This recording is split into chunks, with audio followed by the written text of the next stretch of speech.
no more complaining people. Their lives are changing. We're flying high, creating a complaint-free world. No more, no more. This morning I want to jumpstart something that is in no way original to me, and that is why I wanted to share it with you, one of the reasons. And that is, I always like to promote other people who are helping people change and improve their lives. And I cannot recommend highly enough a man named Hendricks. If you have not heard of him, I highly recommend you check him out. Hendricks wrote a book that a friend of mine recommended to me a few years later. Now, the interesting thing was, if there was a book that my friend needed to read, and he said he had read it, it was this particular book. And sometimes we read books and we go, wow, that's amazing. That's everything I needed to learn in my life. I get sometimes where I'm reading a book and I'm like, this is the book I've been waiting for. I can't wait to read it again. And then, of course, life is like a stream. It meanders around this rock and that rock. And so sometimes we find the solutions we're looking for. Or what we hopefully do is find the solutions we are looking for in that moment. And they are such that we can then bring that with us going forward in life. So this particular book, highly recommended, is called The Big Leap. And remember, when I say I read this book, in most cases, I'm talking about audiobooks. I'm a big fan of Audible. I've got a professional membership or the big membership, whatever it is. I've had it forever. So I highly recommend Audible to listen to books, but you can get them on Amazon. You can get them audiobooks. You can get them on Apple. And by the way, all of my books are available except for To You Love God, because it's a daily devotional as an audiobook from one of those platforms. So let's jump into this. What is upper limiting? The way Hendricks first describes it in his book is that he talks about how his daughter has just taken his daughter to camp a week or so before, and he realizes that his daughter is settling in there at camp, and that he was thinking about his daughter, and he's having lunch with a friend, and while they're having lunch, he's telling his friend about what a wonderful time he's sure his daughter is having at camp. Now, he then goes back to his office to get to work, and while he's working, he starts to become a little bit worried about his daughter. What if she's not having a good time at camp? He begins to think about the time he was at camp and the time he once had a really bad time at camp. And so all of a sudden, things started to just cascade on top of his mind, or thoughts that were negative about his daughter, to the point where he picked up the phone about an hour later and was almost panicked and called the camp counselor and asked to speak to his daughter. And they said, no, she's having a wonderful time. She said, this is actually quite common to have someone call a family member or parent worried that the child is not having a good time. And she said, we don't even want to plant those thoughts in their head. She's having a great time. And it's not like he was being obstructed from talking to his child. His fears were calmed. And then he began to realize how often in his life he would have a good thought and then he would have a bad thought, almost as if to counter the good thought. The good thought comes into his mind because he notices something he's happy, he's grateful for, he appreciates, and then almost as if of its own accord, there's a negative thought that comes on top of it. Now, ask yourself, do you experience this? You may experience it and not even realize it. That is true of a lot of people. And he calls it upper limiting. The reason is you get to a certain level of happiness, comfort, whatever, and you think a negative thought, or as most of us know all too well, and I'm going to fully disclose a lot of stuff this morning, we self-sabotage. We sabotage ourselves. It's because of our self-image, to be honest with you. Our self-image it's like a thermostat, and if it sees things going too well, it then causes us to consciously or subconsciously bring things down a little bit. Let me give you some examples of this in my own life. Back when I was selling radio advertising in my late 20s in Seattle, Washington, I discovered something. Bear with me.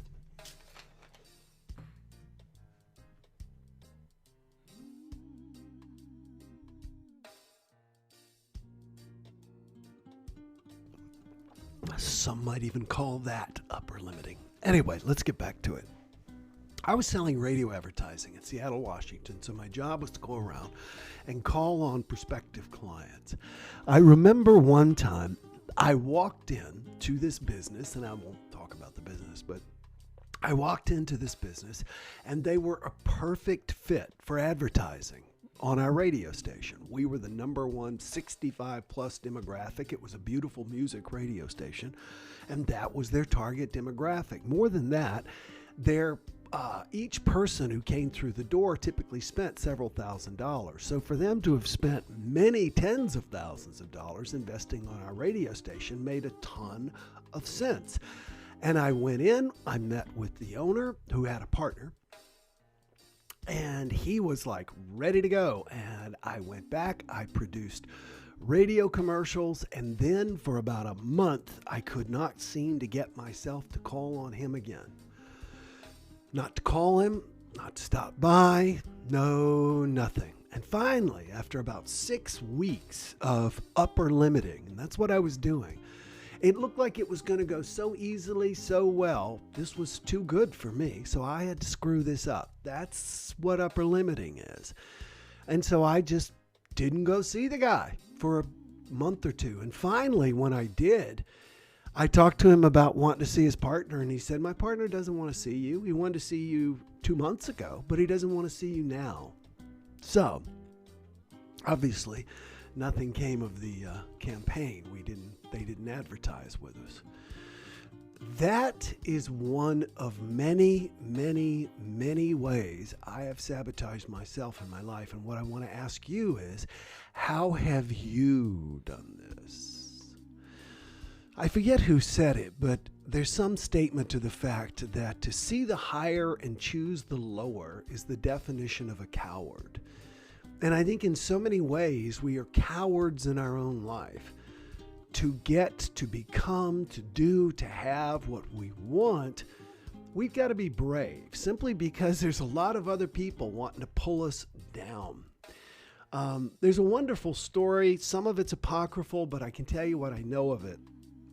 And that is a story of a group of monkeys, rhesus monkeys, if I'm not mistaken, that were put into a cage, and there was some food dangled above their heads, and there were some blocks they could stack up. Well, every time the monkeys, according to the story, stacked the blocks up, they got blasted with water. When they got blasted with water, the blocks and they came tumbling down. I know this sounds terrible. So what ultimately happened? Well, they put some new monkeys in there, and they stopped blasting the blocks once the monkeys gave up. And the new monkeys were then pulled down off the blocks by the old monkeys. Pretty amazing. People will try and limit our happiness, our health, and our success simply because they don't want us to remind them that they are not giving it their all. Do you upper limit yourself? Do you find yourself, if things get to being so good a certain amount of time, that you have to figure out some way to screw it up? Did you think that that's just a life pattern? Again, let me share a couple of mine with you. Here's one. I am chronically late. Now, in the last year, I have gotten so much better at it. However, it's so easy to raise your blood pressure and make yourself feel bad about yourself by all of a sudden you can't find your keys. Isn't that interesting? Your keys are there, and then they typically are in the most obvious place. That's one that I tend to do, or stack too many things on myself such that I don't get to do the things that I say are important to myself. Upper limiting is a tool of the ego. It's designed to sort of make you feel bad about yourself, which increases its control in your life. The ego, of course, is the dark and negative side in your life. Upper limiting is what prevents you from doing a little bit more, doing a little bit better. Here's another example of me upper limiting, just to try and see if you can resonate with any of these. As I've said many times, going to the gym is, being at the gym, working out, that is not difficult at all. Going to the gym is difficult. It is way more difficult to get my feet in my shoes and my butt in my car and my legs in the gym than it is to work out. And once I start, I used to have this very stringent program that I would do. And yet, of course, I'd get tired as I'm getting towards the end. And what I would do is I would say to myself, I'll finish up these last 2 sets on my chest or my arms or whatever tomorrow. I'll do it tomorrow. Knowing full well it was a lie. It was a way of upper limiting myself. So I want to tell you, number one, stop beating yourself up for upper limiting yourself. It's normal. We all do it. You're not unique. Look around you. A lot of people do. Number 2, become aware of when you do it and declare that's what it is. Man, I just upper limited myself. I use it as a verb, something that I do. Man, I'm just upper limiting, or I just upper limited myself. And again, I highly recommend this book. You can listen to it in a few hours and it will change your life. The Big Leap by Hendricks. Watch when you upper limit yourself. You're doing it. Realize that we all do it and figure out ways to, in just one way, find one thing that you normally upper limit yourself and work not to do it. One of the things that I've done, like I said, I used to always be late. And back when the yoga studio was open this year, I think I was one of the first students there every single day. It just takes a commitment to doing it. And you're going to subconsciously mess yourself up. You're going to lose your wallet. You're going to lose your license, not your license, but your keys. I do it anyway. Become aware of it. Realize you're not alone and work to stop doing it. Why? Because you deserve all the things you want to do, become, and have. You do. All right, let's see what everybody has to say before we take off for our complaint-free meditation program. Hillary Clifford, a top fan, says checking in from Littleton. Good to see you, Hillary. Thank you. Ashley Day, good morning, Ashley. Glad to have you here. Linda Farrell is also a top fan, and she is here. And I think I said hello to Joan before. Good morning, says Lynn. A little late. Having breakfast with the grandkids, 7 and 1. I will have to come back later and hear the replay. This sounds like a good one. Well, thank you so much. I appreciate that. That's very nice of you to say. Be sure and leave your questions and comments. I respond to them all. If you would like to change your life forever and for good, check out the Complaint-Free Life program, www.complaintfreelife.com. And I want to say thank you to Trish Parr and to Mike Nagy, who have both sent me little review testimonials for the Complaint-Free Meditation program. I look forward to sharing those with you. Everybody, make it a great day, and I look forward to seeing you again tomorrow when we're going to talk about... Oh, wait a minute. Yeah, this is an interesting concept. Somebody brought this up the other day. I'm calling it COVID regrets. It's not what you think.